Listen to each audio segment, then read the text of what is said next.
Ladies and gentlemen, boys and girls, and Pokemon fans of the world, Mega Crashers here to bring to you a very special Top 10 video.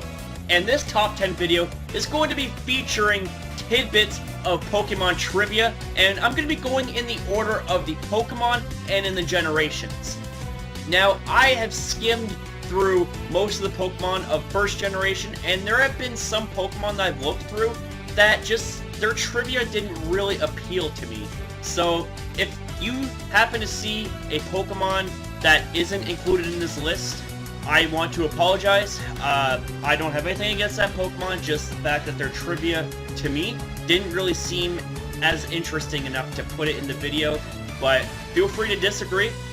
You know, I'm open to criticisms. I am open to everyone's opinion. You know, just be respectful about it, as I will always, by default, be respectful of your opinion. So, with that being said, that disclaimer being out of the way, how about we roll with number 10?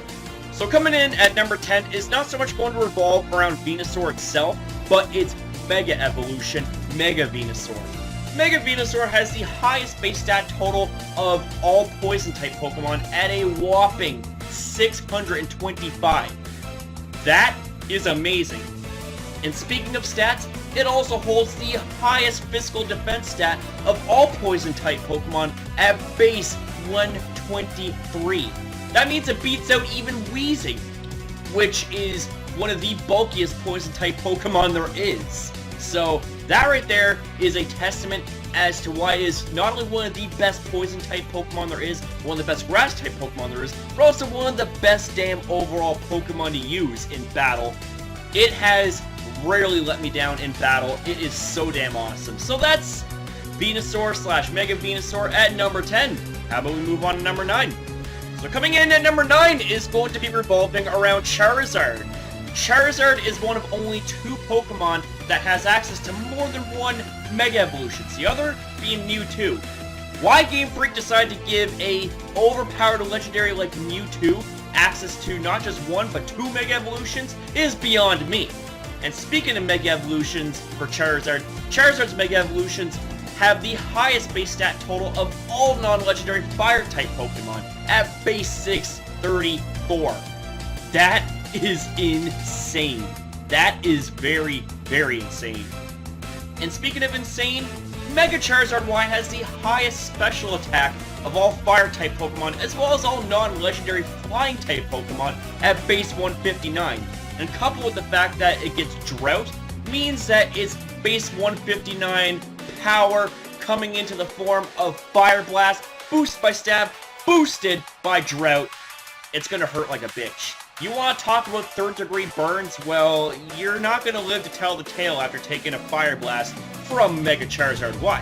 So that right there concludes number 9. Let's move on to number 8. So coming in at number 8 is going to be revolving around Blastoise. Blastoise is the only fully evolved Kanto starter that is of the single typing, being Water, whereas Charizard is Fire and Flying, and Venusaur is Grass and Poison. But Blastoise is a solid Water-type Pokemon, and that is perfectly okay. I am a big fan of Water-type Pokemon, especially a solid Water-type Pokemon. You can't go wrong with that. And speaking of Blastoise, Mega Blastoise has the highest special attack, being at base 135 of all non-legendary Pokemon, which means that is insane power. That is a huge distinction to have. Base 135 special attack from a Water-type Pokemon like Mega Blastoise, followed by Mega Launcher. Good God. Mega Blastoise is one of the most underrated Mega Pokemon there is, believe me on that. So that right there is number 8. Let's move on to number 7. So coming in at number 7 is going to revolve around Radek. Radek happens to be the only Pokemon to hold this distinction, which is very awesome. Its Pokedex number is 20. It evolves from Rattata at level 20. So it is the only Pokemon whose level upon evolving matches that of its Pokedex number. That is awesome.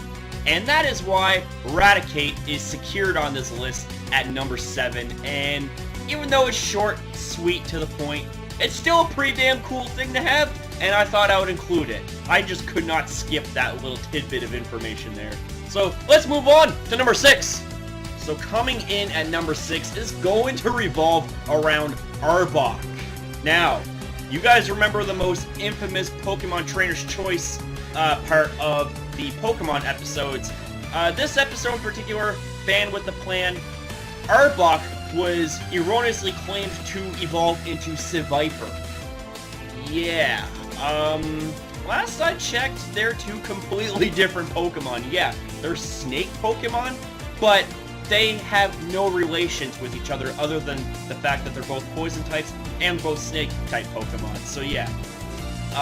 Also, on the same note, Arbok is the only Pokemon with a base stat total of 438, and with that right there, definitely implies for it having the right to an evolution, or a Mega Evolution. I would love to see a Mega Arbok. That'd be pretty damn cool. Arbok is also the tallest Poison-type Pokemon, which is pretty damn awesome. I mean, Arbok is also one of my favorite Poison-type Pokemon there is, and highly underrated in my opinion. But, you know what?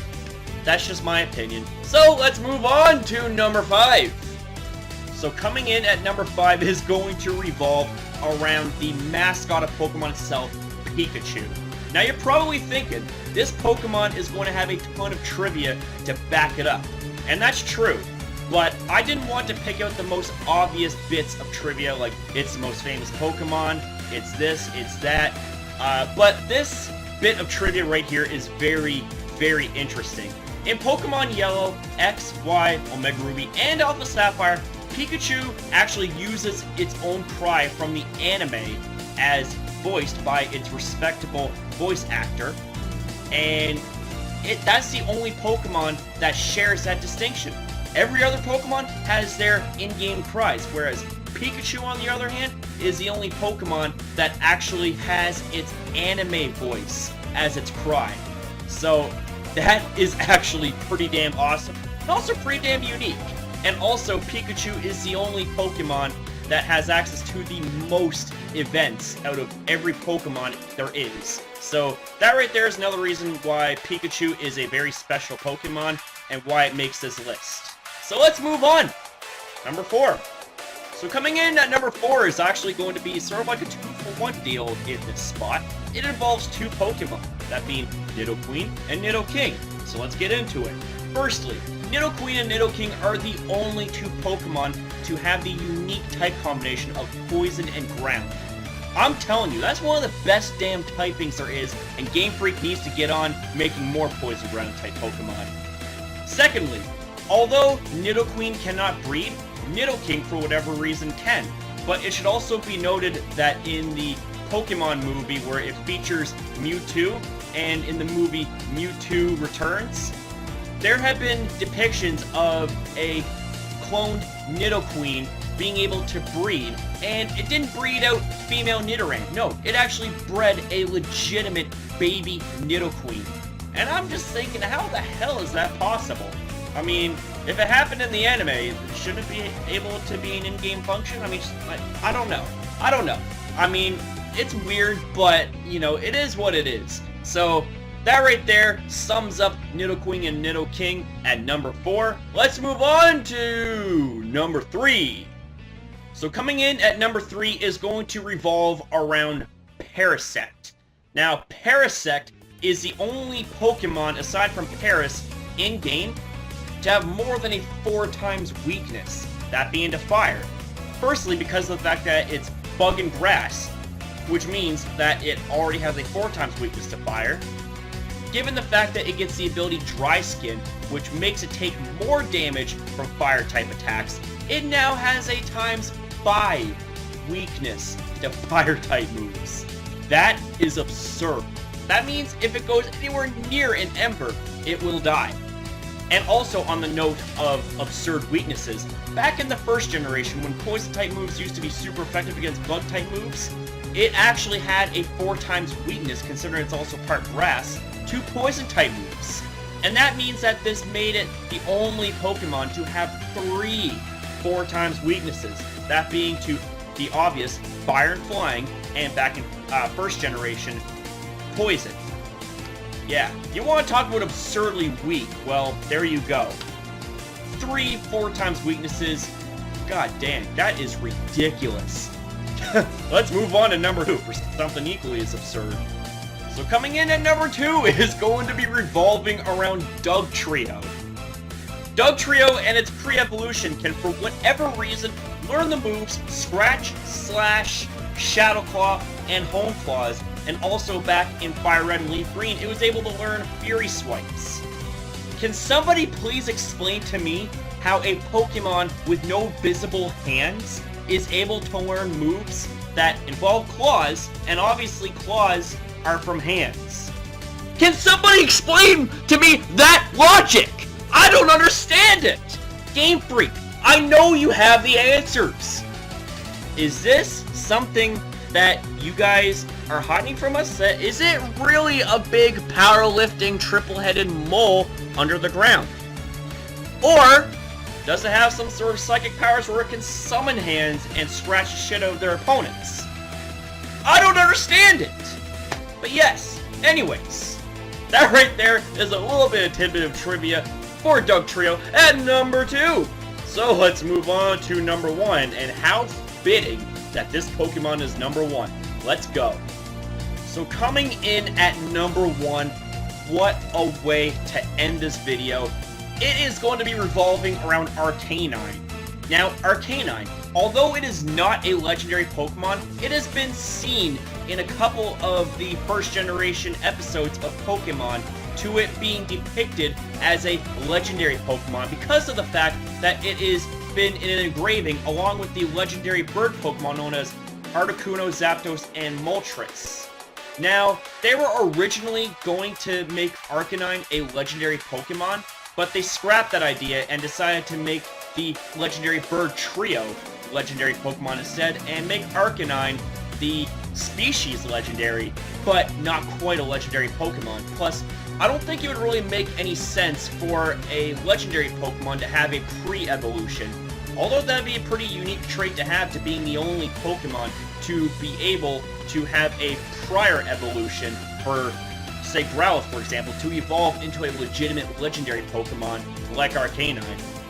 You're probably thinking, well, what about Phione and Manaphy? The thing of it is, Phione doesn't evolve into Manaphy. Manaphy can breed a Phione, but Phione can't evolve into Manaphy, so that kind of doesn't make any sense, but you know what, it is what it is. Game Freak has their own freaky agenda. So, that right there sums up number 1. Woo! So there you have it, guys. I hope you enjoyed this top 10 Pokemon trivia video, and let me tell you something. There is definitely going to be more of these. I actually enjoyed doing this video, so you definitely can count on more of these top 10s to be happening. Yeah, so if you enjoyed this video, then please give this a thumbs up. And also be sure to rate, comment, and subscribe to Mega Crasher in the community. And also be sure to leave your thoughts in the comment section down below as to what Pokemon you felt deserving to be on this list and why. And also be sure to give me some ideas on other top 10s that you would like to see in the future. So thank you guys for watching. Like I said, be sure to rate, comment, and subscribe to Mega Crasher and the community. Because when we're a community, tightly knit as one, we shine brighter than the sun. Even brighter than Primal Groudon's desolate land. That's right. I'm calling you out, sucker. So, thank you guys for watching. And I shall see you guys next upload!